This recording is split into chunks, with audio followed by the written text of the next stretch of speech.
Ukrainian servicemen from the 47th Separate Mechanized Brigade of the Ukrainian Armed Forces AFU, using kamikaze drones, reportedly destroyed a Russian T-90M Proryev breakthrough tank, which Russian President Vladimir Putin considers the most modern model in his army. The 47th Brigade's company of attack UAVs released a video showing Ukrainian drones attacking and setting fire to a Russian tank.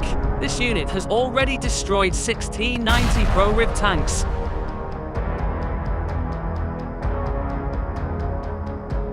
All 6 were stopped while moving, 2 of them with instant detonation, 2 burned during repeated damage, and 2 failed to ignite, the report stated. The published video captured the first kamikaze drone hitting the engine compartment and stopping the tank. Someone from the adjacent units damaged the upper part of the turret, damaging the guidance optics. The caption to the video said,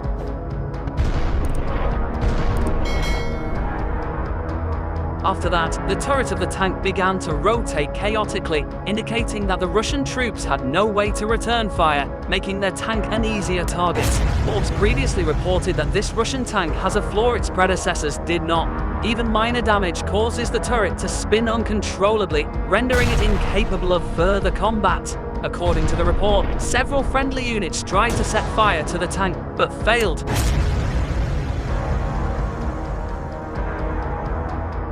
Subsequently, the pilot of the attack UAV company of the 47th Brigade aimed and launched a kamikaze drone between the turret and the hull. The footage depicted an explosion occurring after the drone struck the tank, leading to the tank catching fire near a road sign adorned with the painted flag of Ukraine. But it can be said with a high degree of probability that the moment of the Russian T-90 tank's destruction was recorded on the video.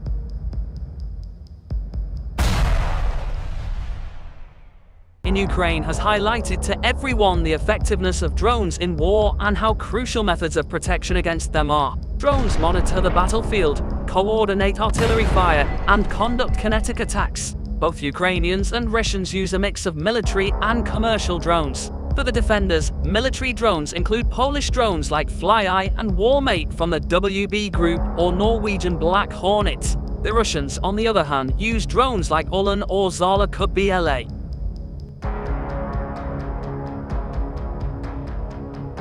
The second group includes small drones assembled from readily available pots, or those from the Mavic family, and larger ones like the Matrix family. These are used to destroy abandoned Russian equipment in no man's land, the area between the positions of both armies, and to deliver medical aid to the wounded. Additionally, both sides use machines with a high payload to drop grenades or mortar shells on the opponent.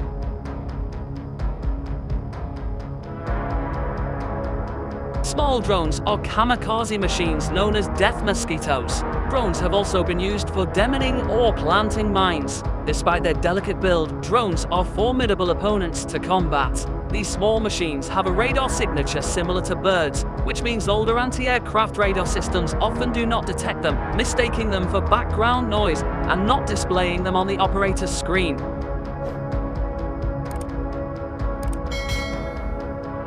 Newer systems use algorithms that distinguish birds from drones based on flight characteristics, but the detection range remains a problem. A machine flying low over the ground may be detected only a few kilometers away, making it challenging to create a cheap and tight barrier along the entire front line. Infrared systems supported by a laser rangefinder also not ideal, as drones made of composites that poorly emit heat and are powered by electric motors or less visible on thermal images than missiles.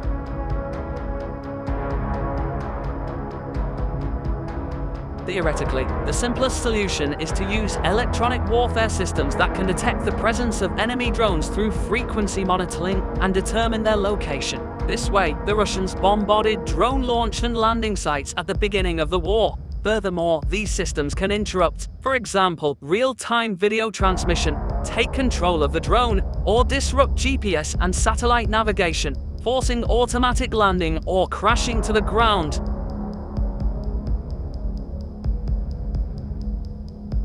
However, it's worth noting that sometimes opponents may adapt their drones to frequencies not covered by jamming systems. This causes a constant race between jammer system creators and drone manufacturers. During the ongoing war, there have been periods of both impunity and inability to use commercial drones by a given side. Now, based on information from the Russians and the increased number of video materials featuring the use of FPV-type drones, it seems the pendulum has swung back to Ukraine.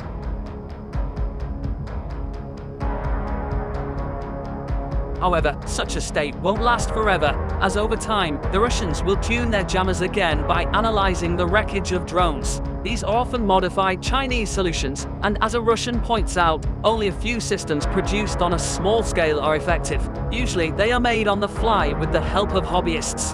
The only solution in such conditions is autonomous drones, like the professional fly-eye drones.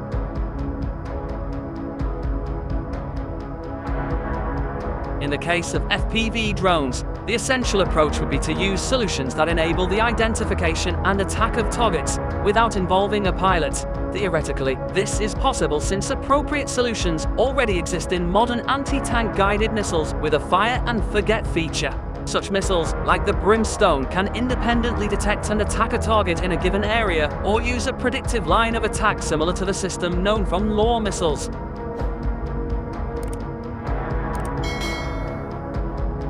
In such a case, the jammers will be powerless, and the only solution would be the physical elimination of the drone. Now, what is known about the Russian Prorov tank? This tank features the latest version of the 125mm gun with stabilization, complex multi-layered combined armor, and an advanced electronic complex with panoramic sights, a thermal imager, and encrypted digital communication.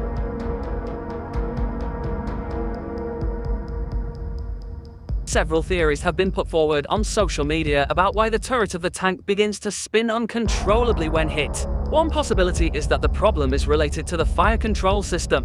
Like other modern tanks, the T-90M gun has automatic guidance that rotates the turret to keep the gun on target. According to this theory, damage to the optics sends a false signal to the fire control system, leading to uncontrolled turret rotation.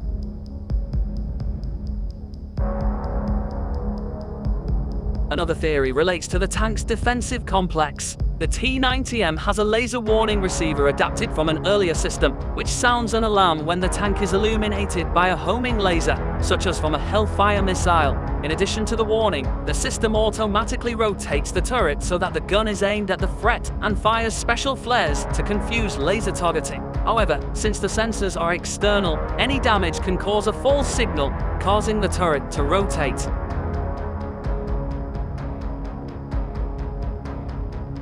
The exact cost of the T-90M is unknown, but one common estimate puts it at about $4.5 million. Presumably, these tanks are produced by the Russians in small quantities, perhaps only 5 to 10 per month. In late January, a video of one of Russia's best and most modern tanks being hammered by a far less powerful infantry fighting vehicle lit up social media. The viral drone video, first published by Ukraine's 47th Mechanized Infantry Brigade,